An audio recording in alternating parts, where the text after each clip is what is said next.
The Forgotten Kingdom DLC for Remnant 2 is finally here. With it comes the largest update the game has seen to date. The patch notes are 12,000 words long. That's a lot to read through.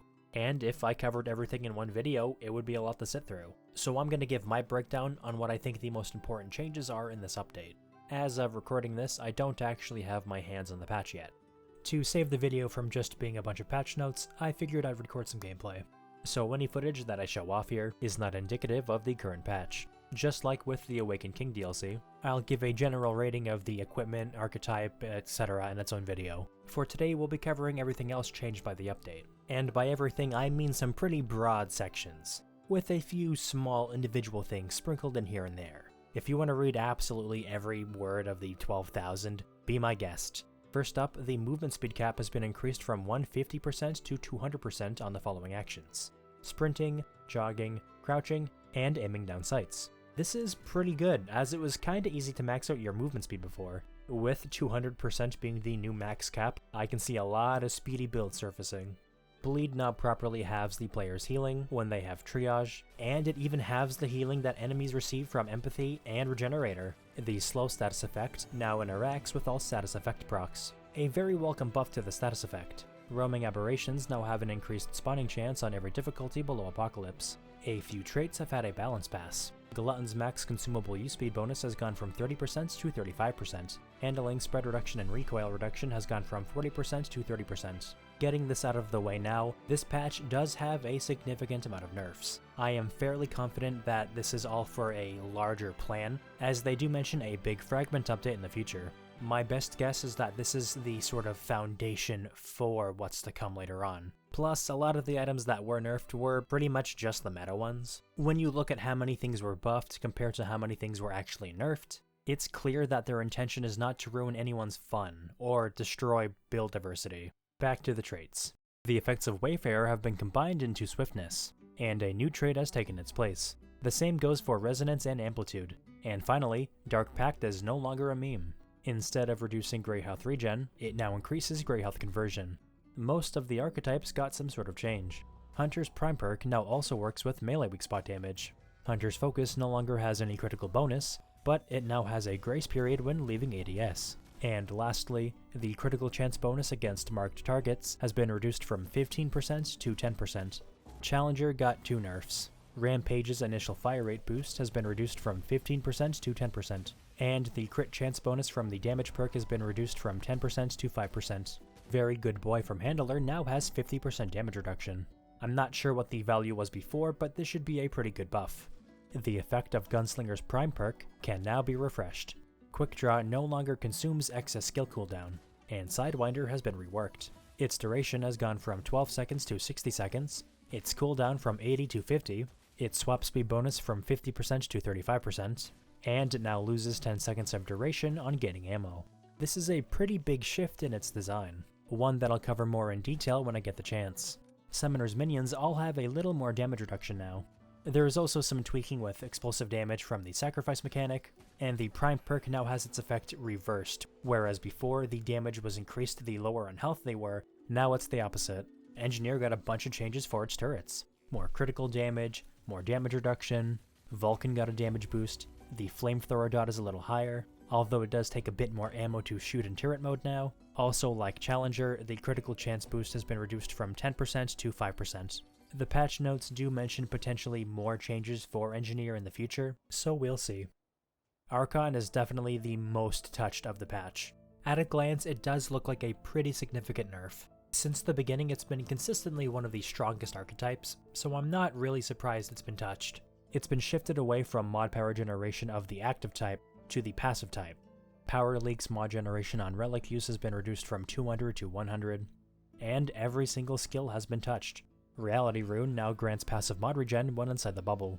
The buff and debuff from Chaos Gate now ticks up to 50 times, with the total damage buff being reduced from 50% to 35%, and the mod generation buff has been reduced from 20% to 5%. Havoc Form got a bunch of quality of life changes. Pretty much you're faster, more actionable, and the cost of blinking and using the shield has been reduced. Ending the ability early now also refunds some skill cooldown. Invader got some bug fixes, and casting Wormhole now procs perfect dodge sources. Explorer now starts with a shovel. Hold your applause, I know, it's a lot to take in.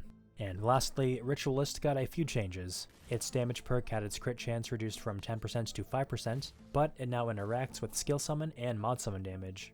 Eruption had its base cooldown increased from 30 seconds to 40 seconds, but it now works with slow, and it no longer requires line of sight to spread Vile. Miasma's base damage was reduced from 500 to 300, Death Wish had its damage bonus increased from 35% to 50%, and it's now affected by skill duration sources. And that's it for the archetype changes. Moving on, we have a lot of weapon changes. I'm not going to cover every single detailed change here, but I will go over the ones that are most notable. Assassin's Dagger deals weak spot damage on backstabs now, although it no longer deals bonus damage against bleeding targets, and its base damage has been reduced from 41 to 35. That's essentially 18 less base damage at max level. On paper, this sounds pretty good, although we'll have to see how this functions in-game. If anything, I think this might just be a better God Splitter. World's Edge and Stonebreaker were both nerfed. The patch notes don't have specific details about damage reductions, so we'll have to see how they turn out in-game. Atom Splitter, Hero Sword, Hunter Spear, and Smolder all got some buffs. Those are all the changes to melee weapons in this patch. There are a few left I do hope they get to in future patches. Moving on to guns, we have 46 different guns. Holy shit. Yeah, a lot of guns got touched up here, and most of them were buffs. There are a few nerfs here and there to weapons like the Double Barrel or Anguish. Even Sparkfire got hit a little bit, and as much as that makes me sad, I do understand why. A lot of weapons just got more ammo, magazine size, reload speed, fire rate, just good stuff across the board for a majority of weapons. The weapons of note, in my opinion, are the Silverback, which is finally a 6-shooter again, thank you Gunfire, the Crossbow, which looks like it could potentially catch up with the Widowmaker now, the Royal Bow, which has gotten a pretty big speed increase, Starshot, which has received a pretty hefty reduction to its mod cost. Both Aphelion and Corrupted Aphelion have received a bunch of changes. Like, goddamn, just to look at all that. Both of them now generate 1 ammo in the magazine after firing the mod, which is incredible. If you have the mod power generation, you'll be able to fire the mod back to back. Starkiller is closer to its original power in the first game. They even mention updated visual and sound effects, which is definitely appreciated. Sporebloom's mod has been reworked. It only has 1 charge, it doesn't deal damage anymore, it still slows, but now when you or your friends walk through the cloud, you gain haste. This plus the weapon's rate of fire being buffed up again is very interesting. I'm actually excited to use Sporebloom for the first time in ever. Monarch now scales with mod duration sources, yay! Now if Anguish can get the same treatment, I'll be happy. A bunch of swappable mods also got touched. Ring of Spears got a very nice buff. Fargazer's damage is no longer affected by status duration, which is very good, it was pretty nuts before. Rotted Arrow has gone from an explosive shot type mod to a sharpshooter mod. A bunch of mutators got touched, way more than I can cover in this video. Extender got a 5% magazine size bonus, which is, I'm pretty sure, the smallest buff it could have gotten without letting single shot weapons hit 2 mag size, which I think is pretty funny. Momentum got nerfed, and I do kinda understand why. It was one of the best, if not the best, for a majority of setups. Lively was changed to work off of base weapon damage instead of kills. Depending on the numbers, I think this is going to be really good. Time Wave has had its primary and level 10 effect swapped, and the Slow has had its duration reduced from 7 seconds to 5 seconds, as well as having a 10-second cooldown for applying it. This is a nerf, but I think it's fine, considering how spammable it was before. It's still going to be affected by sources like Timekeeper's Jewel and Affliction. With both of those, the enemies will still be slowed by the time it's off cooldown. Spirit Healer had its values and requirements tweaked to work with a wider range of mods more often. Ingenuity did lose some heat reduction, but it did gain some bonus reload speed, which can be achieved at a lower heat threshold. Sequenced Shot now requires fewer stacks to build up, and the buff lasts a bit longer. Bottom Feeder was turned into Spirit Feeder. This I am completely fine with. The original design was kinda clunky and a little unhealthy for certain weapons. The new version focuses on increasing mod damage on reloading, and increasing reload speed on modcast. Overdrive was nerfed, but just like Momentum, it was pretty much the best in slot, so I can't say I'm too surprised. Transference now gives a 50% reload speed bonus after proccing, which I think is going to be huge. Being able to get some ammo back from melee attacks was already kinda cool. Getting a huge reload speed bonus is even better. Weapon Lord has a higher damage per stack, albeit with a smaller stack count, and reduced buff duration, but only needing 3 stacks means you can get the level 10 effect more often. Shocker had its required hits to proc the effect reduced from 5 to 3, Shocker Sweep. Opportunist lasts for 2 seconds, not just the next melee hit. This is probably going to be the new best melee mutator.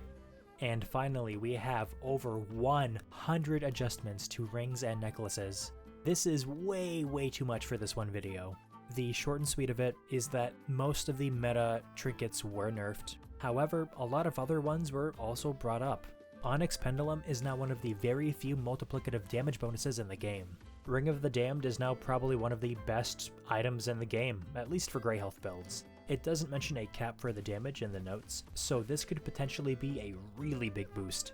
Gift of the Unbound has been super buffed. Instead of losing max HP per burden removed, you now gain movement speed. I wanted this necklace to be buffed, but I didn't think they would go this far. Hyperconductor had its skill cooldown penalty reduced from 50% to 25%, and it no longer has a mod generation penalty. There's so many other changes. I definitely will cover them all in their own video. For now, let's get through the rest of the changes.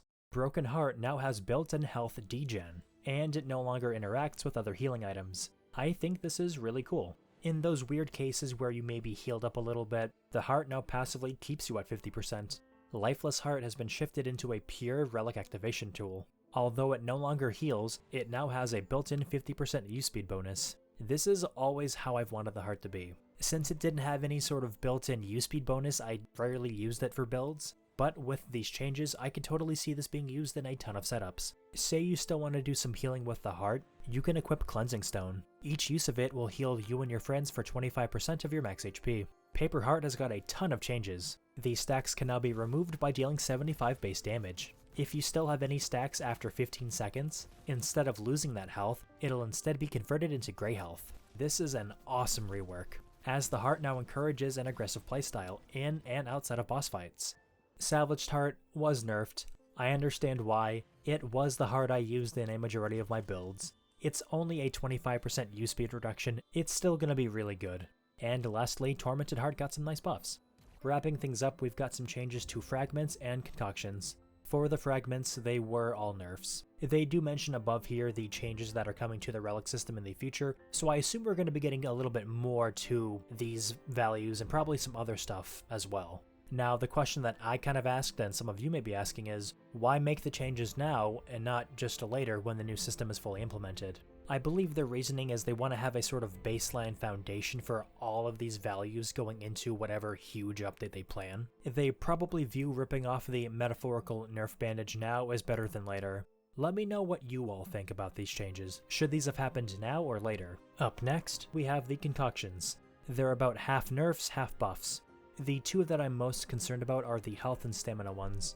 Those changes are gonna make hardcore runs a little more difficult. And lastly, we've got some changes to consumables. Ammo boxes and injectors are cheaper, Brightstone and Pipe Bomb got nerfed, and Mystery Jerky got technically a buff. It's a Grey Health conversion item, so it's basically a buff to its playstyle.